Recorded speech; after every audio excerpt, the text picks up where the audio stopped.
Hello friends, எல்லாரும் எப்படி இருக்கீங்க? இன்றைக்கி நம்ம வீடியோவில் நல்ல டேஸ்டியான ஒரு சிம்பிளான ஸ்வீட் ரெசிபி தான் நம்ம பார்க்க போகிறோம்.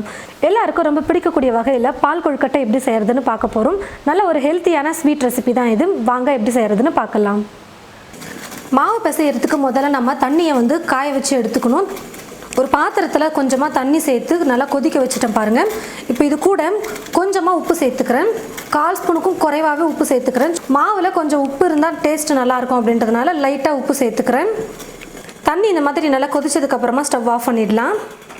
இப்போ ஒரு பவுல் எடுத்துக்கிட்டு இந்த பவுலில் 1/2 கப் அளவுக்கு அரிசி மாவு சேர்த்துக்கிறேன். மாவு ஒட்டாமல் இருக்கிறதுக்காக 1 ஸ்பூன் அளவுக்கு நல்லெண்ணெய் சேர்த்துக்கிறேன்.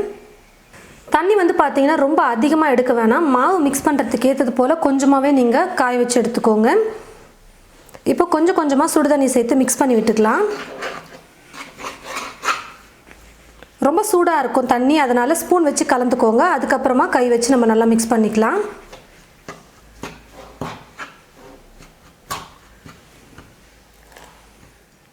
மாவு பிசையும் பொழுது இது கூட பார்த்தீங்கன்னா தேங்காய் துருவல் கொஞ்சம் சேர்த்துக்க போகிறேன்.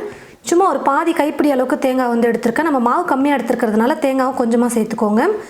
தேங்காவை மிக்சியில் போட்டு அரைச்சி எடுத்துக்கோங்க. இப்போ இந்த தேங்காய் துருவலையும் சேர்த்து நல்லா மாவோடு நல்லா மிக்ஸ் பண்ணி விட்டுக்கலாம்.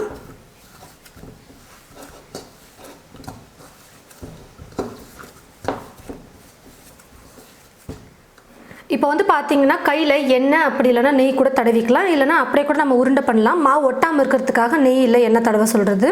சின்ன சின்னதாக நம்ம உருண்டை பண்ணிக்கணும். கொஞ்சம் கொஞ்சம் மாவாக எடுத்து இந்த மாதிரி உருண்டை பண்ணிக்கோங்க. விரிசலெல்லாம் எதுவுமே இல்லாத மாதிரி உருண்டை பண்ணி எடுத்துக்கோங்க. இந்த மாதிரி உருண்டை பண்ணி ஒரு பிளேட்டில் எடுத்து வச்சுக்கலாம். ஒரு சிலர் பார்த்தீங்கன்னா பால் கொழுக்கட்டை உருண்டையாக பண்ணுவாங்க. அப்படிலாம் இந்த மாதிரி உருளையாக கூட பண்ணிவிட்டு செய்வாங்க. உங்களுக்கு எந்த ஷேப் பிடிச்சிருக்கோ அந்த மாதிரி நீங்கள் செஞ்சுக்கலாம். நான் இப்போ உருண்டை பண்ண போகிறேன்.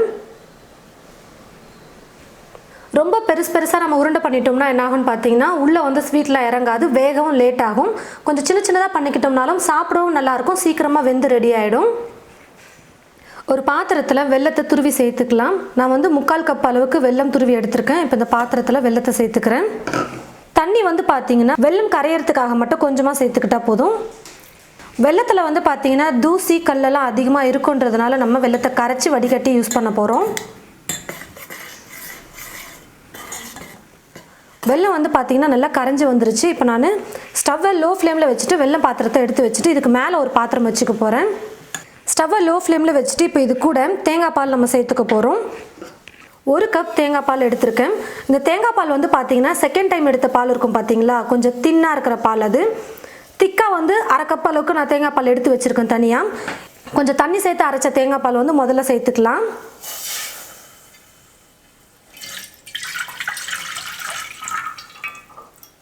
கரைச்சி வச்சிருக்கிற வெள்ளை கரைசலை வடிகட்டிட்டு சேர்த்துக்கிறேன்.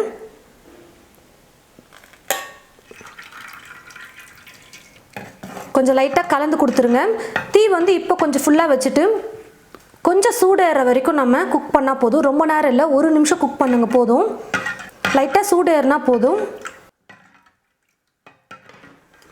பாருங்கள் ஃப்ரெண்ட்ஸ், இப்போ தேங்காய் பாலும் வெள்ளை கரைசலும் ஓரளவுக்கு சூடேறிடுச்சு. கொதிக்கிற அளவுக்கெல்லாம் காய வைக்கக்கூடாது. ஓரளவுக்கு சூடேறினதுக்கப்புறமா உருண்டை பண்ணி வச்சுருக்கிறேன் இந்த அரிசி மாவு இதில் போட்டுக்கலாம். இப்போ நான் எல்லா மாவையும் உருண்டை பண்ணி வச்சுட்டேன். இப்போ பார்த்தீங்கன்னா ஒரு 3 அரிசி உருண்டை மட்டும் நான் எடுத்து தனியாக வச்சிடுறேன். இப்போ இதில் நம்ம உருண்டை பண்ணி வச்சுருக்கிற அரிசி மாவை சேர்த்துக்கலாம்.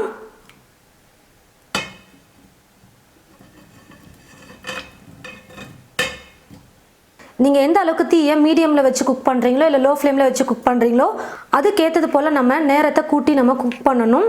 நான் குறைஞ்சது ஒரு 10 நிமிஷமாவது நான் குக் பண்ண போகிறேன். 10 நிமிஷம் கழித்து நம்ம பார்க்கலாம். நம்ம சின்ன உருண்டைகளாக போட்டிருக்கிறதுனால சீக்கிரமாக குக் ஆகிடும். உள்ளேயும் நல்லா அந்த ஸ்வீட்டில் இறங்கி இருக்கும். நான் இப்போ ஸ்டவ்வை மீடியம் ஃப்ளேமில் வச்சுக்கிட்டு 10 நிமிஷத்துக்கு குக் பண்ணிக்கிறேன். அரிசி மாவு உருண்டை பண்ணது 3 எடுத்து வச்சேன் பாருங்கள். அதை ஒரு கிண்ணத்தில் போட்டு நல்லா கரைச்சி எடுத்துக்கலாம். நீங்கள் ஃபஸ்ட்டே மாவு கலக்காததுக்கு முன்னாடி நீங்கள் அரிசி மாவை கரைச்சி கூட வச்சுக்கோங்க, 1 ஸ்பூன் எடுத்து. பாருங்கள் ஃப்ரெண்ட்ஸ், ஸ்டவ்வை நான் 5 நிமிஷம் மீடியம் ஃப்ளேமில் வச்சுட்டு குக் பண்ணேன். 5 நிமிஷம் லோ ஃப்ளேமில் வச்சுட்டு குக் பண்ணேன். கரெக்டாக 10 நிமிஷத்தில் நான் சேர்த்துருந்த அரிசி மாவு உருண்டை நல்லா வெந்து வந்துருச்சு. நீங்கள் கூட கையில் ஒரு உருண்டை எடுத்து நீங்கள் ப்ரெஸ் பண்ணி பார்த்தீங்கன்னா தெரியும், உள்ளே மாவெல்லாம் நல்லா வெந்திருக்கும். இப்போது 2 சிட்டிகை அளவுக்கு ஏலக்காய் தூள் சேர்த்துக்கிறேன். நல்லா மணமாக இருக்கும் பால் கொழுக்கட்டை சாப்பிட்றதுக்கு. இது கூடவே நான் வந்து அரிசி உருண்டையை தண்ணியில் கரைச்சி வச்சேன் பாருங்கள், அதையும் சேர்த்துக்கிறேன். ஒரு 2 ஸ்பூன் அளவுக்கு தண்ணி சேர்த்துட்டு அந்த அரிசி மாவை நல்லா கரைச்சி இதில் சேர்த்துக்கோங்க. எதுக்காக இப்படி சேர்க்குறோன்னு பார்த்தீங்கன்னா, பால் கொழுக்கட்டை கொஞ்சம் நல்லா கெட்டியாக இருக்கும் எடுத்து சாப்பிட்றதுக்கு. பால் வந்து காய வச்சு எடுத்து வச்சுருக்கேன். கொஞ்சம் மிதமான சூட்டில் இருக்குது பால். இப்போ இந்த பாலையும் சேர்த்துக்க போகிறேன். 1/4 கப் அளவுக்கு பால் சேர்த்துக்கிறேன். பசும்பால் அப்படி இல்லைனா பேக்கெட் பால் கூட நீங்கள் எடுத்துக்கலாம். எல்லாத்தையும் சேர்த்து லைட்டாக கலந்து கொடுத்துக்கிறேன். 1/4 கப் தேங்காய் பால் சேர்த்துக்க போகிறேன். நம்ம முதல்ல சேர்த்த தேங்காய் பால் வந்து பார்த்திங்கன்னா நல்லா தண்ணியாக இருக்கிற தேங்காய் பால், அதாவது 2வது முறை எடுப்போம் பாருங்கள் அந்த தேங்காய் பால். இது வந்து முதல் முறை எடுக்கிற தேங்காய் பால் நல்லா திக்காக இருக்கும் பாருங்கள், கெட்டியான தேங்காய் பால். இது வந்து 1/4 கப் சேர்த்துக்கிறேன். இப்போ நம்ம சேர்க்குற திக்கான தேங்காய் பாலுக்கு பதிலாக நீங்கள் வெறும் பாலை கூட நீங்கள் 1/2 கப் சேர்த்துக்கலாம். அது வந்து உங்களோட விருப்பம் தான். அப்படின்னா பாலை ஸ்கிப் பண்ணிவிட்டு தேங்காய் பாலை மட்டுமே 1/2 கப் கூட சேர்த்துக்கலாம். சும்மா லைட்டாக கரண்டி வச்சு கலந்து கொடுத்துட்டு ஒரு 2 நிமிஷம் நம்ம குக் பண்ணிக்கிட்டால் போதும். கொஞ்சம் அப்பப்போ லைட்டாக கலந்து கொடுங்க. ஏன்னா நம்ம அரிசி மாவு சேர்த்துருக்கோம் பாருங்கள், அதனால் அடி பிடிக்கும். அதனால் சும்மா லைட்டாக அப்பப்போ கலந்து கொடுத்துக்கோங்க. பாருங்கள் ஃப்ரெண்ட்ஸ், ஸ்டவ்வை மீடியம் ஃப்ளேமில் வச்சுக்கிட்டு நான் குக் பண்ணிக்கிட்டேன். தேங்காய் பால்லாம் சேர்த்துட்டு நல்லா குக் ஆகிட்டு வந்துருச்சு. இப்போ பால் கொழுக்கட்டை ரெடி ஆகிடுச்சு. இது கூட நான் வந்து கடைசியாக ஒரு இன்க்ரீடியண்ட் வந்து சேர்க்க போகிறேன். தேங்காவை துருவி எடுத்து வச்சுருக்கேன், இதை சேர்க்க போகிறேன். இது வந்து ஆப்ஷனல் தான், நீங்கள் வேணான்னா ஸ்கிப் பண்ணிக்கலாம். ஆனால் தேங்காய் துருவல் சேர்த்து சாப்பிட்டு பாருங்களேன், ரொம்ப சூப்பராக இருக்கும் டேஸ்ட்டு. சும்மா 1 ஸ்பூன் இல்லை 2 ஸ்பூன் சேர்த்துக்கோங்க போதும். தேங்காய் துருவல் சேர்த்து மிக்ஸ் பண்ணிவிட்டு நான் ஸ்டவ் ஆஃப் பண்ணிடுறேன். பாருங்கள் ஃப்ரெண்ட்ஸ், பால் கொழுக்கட்டை ரொம்ப டேஸ்டியாக சூப்பராக ரெடி பண்ணிட்டோம். நல்லா ஹெல்த்தியாக சர்க்கரையெல்லாம் சேர்க்காம வெல்லம் சேர்த்துருக்கோம் பாருங்கள். ஒருவேளை உங்களுக்கு வெல்லம் சேர்க்க பிடிக்கலனாலும் நீங்கள் சர்க்கரை சேர்த்து செய்யலாம். சர்க்கரையும் அதே மாதிரி 1/4 கப் எடுத்துக்கோங்க, கரெக்டாக இருக்கும். நம்ம அரிசி மாவு கூட லாஸ்ட்டாக சேர்த்து பண்ணதில் பாருங்கள் நல்லா கெட்டியாக வந்துருச்சு. பால் கொழுக்கட்டை சாப்பிட்றதுக்கு சூப்பராக இருக்கும். சாப்பிட்றதுக்கு டேஸ்ட் வந்து அவ்வளோ சூப்பராக இருக்குது. ஸ்வீட்லாம் கொஞ்சம் நம்ம அதிகமாகவே சேர்த்து செஞ்சுருக்கோம். நல்லா இருக்குது சாப்பிட்றதுக்கு இனிப்பாக. இந்த கொழுக்கட்டைக்குள்ளெல்லாம் வந்து இனிப்பு கொஞ்சம் லைட்டாக இறங்கி இருக்கிறதுனால சாப்பிட அவ்வளோ நல்லா இருக்குது டேஸ்ட்டு. நீங்களும் இது போல் உங்களுடைய வீட்டில் பால் கொழுக்கட்டை செஞ்சு பாருங்கள். அரிசி மாவு, பால், தேங்காய் பால் இருந்தாலே போதும், நம்ம பால் கொழுக்கட்டை நல்லா டேஸ்டியாக செஞ்சிடலாம். ட்ரை பண்ணி பார்த்துட்டு எப்படி இருக்குன்னு மறக்காமல் கமெண்ட் பாக்ஸில் வந்து கமெண்ட் பண்ணுங்கள். இந்த வீடியோவை மற்றவங்களுக்கும் ஷேர் பண்ணுங்கள். இது போல் நிறைய வீடியோஸ் பார்க்க தமிழ் ஃபுட் மசாலா சேனலை மறக்காமல் சப்ஸ்கிரைப் பண்ணிக்கோங்க. கூடவே பக்கத்தில் இருக்கிற பெல் ஐக்கானை கிளிக் பண்ண மறந்துடாதீங்க. தேங்க்யூ.